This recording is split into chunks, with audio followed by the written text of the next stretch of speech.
Allez, place à notre invité à présent, plus connu comme acteur et scénariste. Éric Logérias n'en est pas moins un spécialiste de l'apocalypse à travers un documentaire en 2009 diffusé sur France 4 et maintenant un ouvrage intitulé 2012, Tout un monde aux éditions Lafon. Il nous fait part de diverses catastrophes et prophéties alarmantes pour l'an 2012.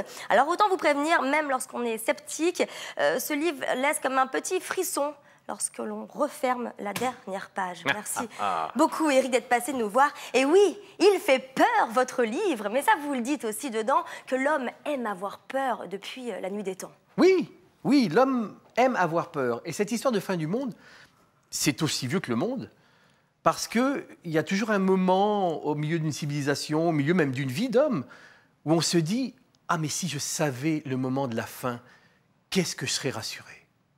Besoin de savoir, toujours. Besoin de se dire, alors, tiens, c'est à ce moment-là. Et puis en plus, la fin du monde, ce qui est formidable, c'est qu'on part tous ensemble. Oui. Donc il n'y a pas de, regret. Ça dépend. Oui. Les Norvégiens, par exemple, ils ont l'air un peu plus prioritaires que nous, en tout cas pour rester un peu plus longtemps. Voilà. Il y en a qui essaient de s'en préserver. Alors tout a commencé comment, Éric, en fait? Parce que vous avez tapé 2012 sur Google, petite pub, pour savoir ce qui allait se passer pour les JO à Londres. Voilà, là, parce que je cherchais une idée de film, de documentaire, même de programme court à écrire comme scénariste sur les JO de 2012 sur Londres.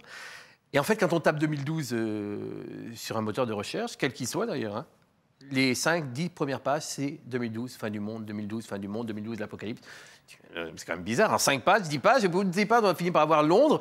Et puis 15 pages, 20 pages, on a les élections françaises et américaines. Quand même, au bout d'un moment, on finit par parler de notre beau Sarko et notre beau François. Mais c'est quand même très, très étrange, on ne parle que de ça. Alors, ce qui est très troublant dans vos recherches, dans vos investigations, d'ailleurs qui sont très approfondies, c'est que vous abordez plein de domaines. Que ce soit les scientifiques, les politiques, les vieilles civilisations ou les religions, toutes ont des points communs. Il y a quand même des choses quand même récurrentes, troublantes. Vous, alors c'est une question assez globale parce que c'est pour un petit peu, on résumerait un peu le livre, mais s'il y avait vraiment une civilisation, ou est-ce que ça serait la science? Qu'est-ce qui vous trouble le plus, vous, de toutes ces révélations que vous avez trouvées? De tout ce que j'ai lu. Moi, par exemple, les Mayas me bluffent le plus. Moi c'est les Mayas, oui. Ce qui est le plus troublant, le plus intriguant, ce sont les Mayas avec ce fameux calendrier à compte long. Puisqu'il y a plusieurs types de calendriers chez les Mayas. Jusqu'à 23 milliards d'années. Et dans ces cycles-là, qu'on appelle des soleils, il y a le cycle des 5 soleils. Et à la fin du 5e soleil, le 21 décembre 2012, il n'y a pas de 6e soleil. Donc, ce n'est pas une fin du monde, puisque les descendants des Mayas, les chamans, aujourd'hui descendants, qui sont les propriétaires de la culture maya, enfin les continuateurs de la culture maya, se foutent dans une colère pas possible dès qu'on leur parle de fin du monde. Ils disent non, c'est pas une fin du monde, c'est un changement d'air, c'est un changement de monde. Qui est perturbant parce que donc vous parliez de ces 5 soleils, on a bien vu qu'avec les 4 autres soleils, soleil de feu, soleil d'eau, soleil de terre, soleil de jaguar, il y a eu des choses perturbantes à ces fins de cycle. Donc pourquoi pas à ce 5e cycle, ça nous laisse quand même... C'est vrai, parce que chaque fin de cycle a été marqué par une catastrophe ou par des séries de catastrophes. Par exemple, dans une autre civilisation ou dans plein de civilisations, il y a cette histoire d'arche de Noé, pour nous judéo-chrétiens, mais le monde submergé d'eau, c'est quelque chose qui revient dans beaucoup de civilisations. Donc, dans un des soleils mayas, la fin d'un des soleils mayas, c'est l'eau qui submerge la Terre. Il y a le feu, mais on sait par exemple que il y a 165 millions d'années, une météorite est tombée. Voilà, donc ça serait leur soleil de feu à ce moment-là. Le soleil de feu est tombé pas très loin de chez eux d'ailleurs, au bout de la péninsule du Yucatan, et le monde a été recouvert de cendres, et c'est la fin d'une des ères de la Terre. Les Mayas qui sont vraiment des génies d'astronomie. Hein. Vous dites que leur calendrier et leurs calculs sont si précis qu'ils ridiculiseraient aujourd'hui le nôtre. Donc c'est d'autant plus troublant. Sachant que les conquistadors ont détruit, ils ont détruit 90%, tous les codex, voire tous les livres, ces fameux livres écrits sur des écorces de ficus. Les codex mayas ont été détruits à 95-97%. Il en reste très très peu. Et dans ceux qui restent, il y a ça. Il y a ces prévisions-là, ces prédictions-là, ces calculs-là. Quand on sait que les Mayas avaient prédit, d'une certaine façon, eux-mêmes leur propre décadence et leur avenir, ces cycles de fin et de renouvellement permanents, Alors voilà. On est éprouvé. Alors il y a aussi les Hopis, tribu ancestrale des Indiens d'Amérique. Je vais un peu rapidement parce qu'on n'a plus beaucoup de temps. Les Sumériens, c'est un peuple qui a vécu 3400 ans avant Jésus-Christ. Oui. Alors leurs tablettes sont les premiers écrits qu'on a retrouvés pour l'humanité.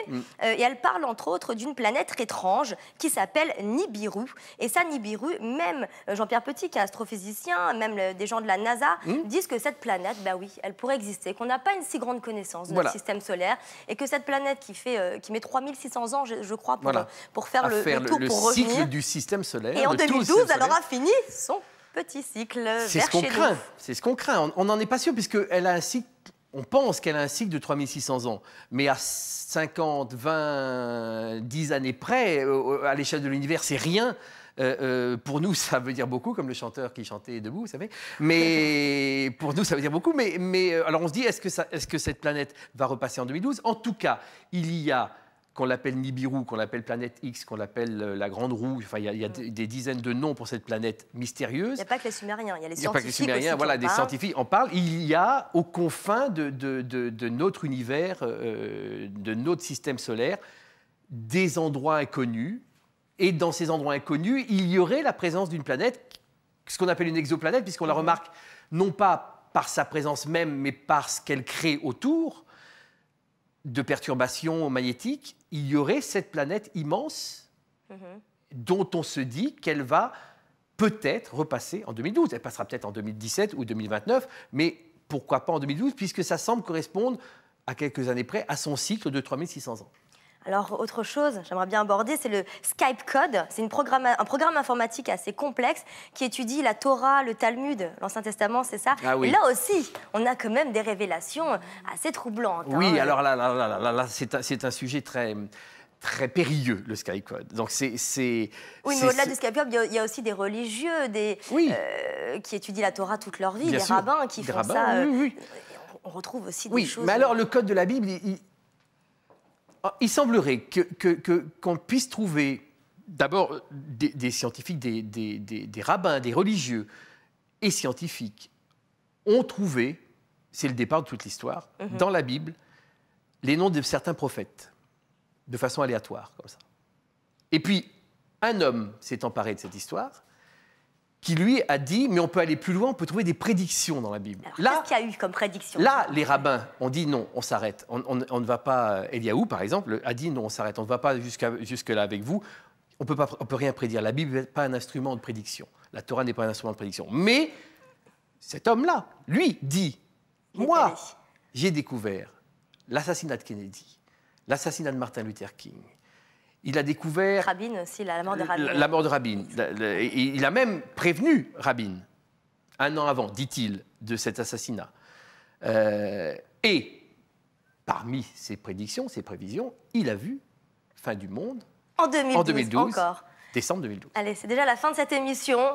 On pourra en parler des heures et des heures. Oui, alors bon... Vous restez avec nous, mais c'est pas grave, on va en parler. En tout cas, juste avant de passer au mag, je vous rappelle donc que ce livre s'appelle 2012, Tout un monde. C'est passionnant, encore une fois, même si vous êtes sceptique.